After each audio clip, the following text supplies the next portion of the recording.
Barry Waxler, here with the always lovely and talented Andrea Kay. Thank you. See, all I have to do is say lovely and talented, and she takes her hands off her phone. Magic. Magic. The always incredible Urban Miaris. I'm here. I sit next to Andrea, not you. I know.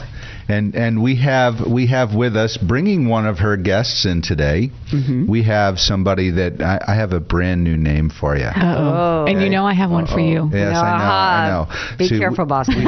We have the Good Eve with us today. It looks like the good egg. The Good Eve. Good egg, Good Eve. So, it's all about Eve. Yep. No. Eve Nasby representing Brave primarily and Merit Consulting. So welcome, Eve. Are you going to let me get it in? The handsome and successful Barry Waxler. Hey, Give it up. touche, counterpunch. We got it. Don't we need a little drum roll there? So anyway, what's going on with Brave? Tell us a little bit about what Brave is and what you do. Sure. Brave has the privilege of matching great veterans with great companies anywhere in the United States. But if you are here in Southern California, I'd love to sit down and talk with you about the openings you have at your company, because we have some fantastic veterans that you need to meet and hire. Great. Well said. Great. Thank you. And I've been practicing all morning. And we're going to have some great opportunities come up, because we have a major national company that wants to get a lot of veterans involved. So I just got to put a little bit of communication together. Then I'm going to put everyone together on that one. I'm excited. Looking forward to it. It is. Yeah. So who do you have with us with you today, Eve? I have the Travis Manion Foundation featuring Albie, who I just learned, ladies and gentlemen, just ran across the United States on foot 5 to 7 hours a day for 143 days. Did I get that right? Yes. And he ate donuts. Yeah. Wow. Only 5 to 7 hours a day? 2012. So he's recovered now. You ready to do it again? Yeah, probably. Okay. I don't know, if I ran across the country, I think I'd still be recovering. I know, right? Did you have people following behind you like Forrest Gump? Yeah, there were a number of cities that were really supportive, and I tried to map out my route based on the 9/11 Heroes runs that the Travis Manion Foundation does, and so those are 50-plus locations around the country, and we have one here September 13th in San Diego. Great. So I put that on the calendar. Yeah. So you ran all the way across the country? I did. Like yeah. for real? Yeah. Okay, where did you start and where did you finish? I started in Dana Point, and I finished in Broadkill Beach, Delaware. Wow. Sort of bobbed and weaved across the country. Did you stop in New Orleans on the way to Delaware? Because that's my hometown. That's where I would have stopped. I did not. Eating some crawfish, taking a little break. I did not hit New Orleans. I followed a lot of Route 66 up until the point where I got to St. Louis, and then sort of kicked over through Indianapolis, Columbus, Pittsburgh, my hometown of Carlisle, Pennsylvania, down to D.C., and then over to Broadkill Beach in Delaware. Awesome. You know, the shortest distance is between 2 points is a straight line. I hate to point out a little math on you, Albie, but this was more of an adventure. I would say so. Well, I've flown across the country a couple times, but no one wants to hear about that. This is great. It is great. Wonderful. So now we have somebody who's run across the country and somebody who holds the world's record for fastest downhill ski time for a blind person. Mm-hmm. So and someone who's eaten the most donuts probably in a day on National Donut Day.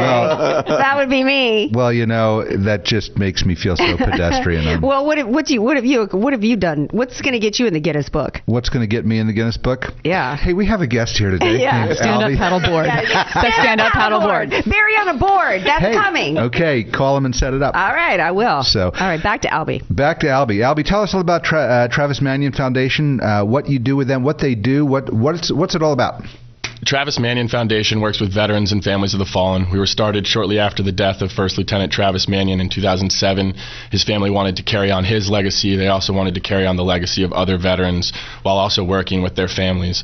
And so we have 4 sort of main areas of focus. We have our 9/11 Heroes runs that I was talking about earlier, designed to honor the fallen, challenge the living, and engage communities. We also have a youth leadership program called Character Does Matter that connects veterans with the future leaders of tomorrow. And we're now going to be working with the USS Midway here in San Diego on a monthly basis, which is pretty awesome. We also do surviving expeditions for surviving family members. Most recently, we had a group of Gold Star wives climb Machu Picchu, build a playground for the villagers on the way up. Wow. Do a lot of very inspiring things, again, trying to honor the fallen. and challenge the living. I'm very proud of the program that I work specifically on, which is now on both coasts. We started it out here in San Diego. It's called the Mentorship and Advocacy Program for Veterans, and it's designed to place veterans on the career path of their passion in their post-military lives. So we work with veterans now over a 10-month two-phase approach. So the first 5 months is personal development, professional development, a lot of coaching, and some career education opportunities. And then the second 5 months, after we've worked with them, gotten to know what they want to do, we line them up with a great location, a host location that will allow them to gain up to 300 hours of internship experience. We provide up to $1,000 of stipend. We also do wellness events, all sorts of different activities to keep everybody engaged. And we've really been successful. We're about to start our 7th class out here in San Diego on Thursday, and we have 2 classes running on the East Coast outside of Philadelphia and in Philadelphia as well. That's great. So, and you started back in my old neighborhood, back in Doylestown, Pennsylvania. Yes, we did. Right. Absolutely. That's where our headquarters is. So, so tell me, how did you personally get started? What's the story behind you and getting involved with Travis Manion? It goes back to my run. I was at a point in life where I was looking to sort of readjust and reset and find something that was going to challenge me to bring out the best in me, and I wanted to do so in a way that would, have a bigger cause attached to it. I always loved Forrest Gump, and I thought it would be a really fun adventure to, go and run across the country but raise money for a foundation that made a lot of sense. And I was put in touch with the Travis Manion Foundation. Travis sort of lived by the motto of "if not me, then who?" And the idea, as I said, of our honoring the fallen and challenging the living just made a lot of sense. And I called them up and I said, "I want to run across the country and raise money for you." And they said yes. So then I started running. Any military background? I have family members that have been in the military. I grew up in a town in Carlisle, Pennsylvania, where the Army War College is. So I have a lot of friends that have been in the military as well. But my father, no, myself, no. Well, because we often see a lot of non-military people have such a heart for the military. Yeah. So that's wonderful. Yeah, I mean, I think it's definitely a heart for the military. It's also just on a bigger level, a heart for what it is to stand up and serve. Service wears a lot of different uniforms. True. And, whether it's a teacher or a social worker or a fireman or a police officer or a veteran, I just have a lot of respect for that. And that was what drove me. Interesting. You're listening to Close Up on San Diego Business here on KCBQ, streaming live at AM1170theanswer.com. Give us a tweet at CloseUpSD. Email me at barrycloseupsandiego.com or find our page on Facebook. We want to hear from you. I'm your host, Barry Waxler, here with Andrea Kay, Urban Miaris, Eve Nasby, and we're with Albie and Masland from Travis Manion Foundation. So, interesting. Tell us a little bit more. Let's go back and touch base on the golf tournament, because that's something that's real current that you want to work on. Absolutely. Tell us all about what's going on there. So we're really excited. This will be our 3rd West Coast golf event, and we're relocating it to the Mission Viejo Country Club. Excellent venue. We're going to have a really exciting helicopter golf ball drop, which should be very exciting. And we have. Well, that sounds a whole lot better from the last radio deal when WKRP did the turkey drop. Turkey, yeah. They dropped the turkey? He's too young. He doesn't even know the TV show. TV show. So anyway. Now, who can participate in the golf tournament? Who's it for?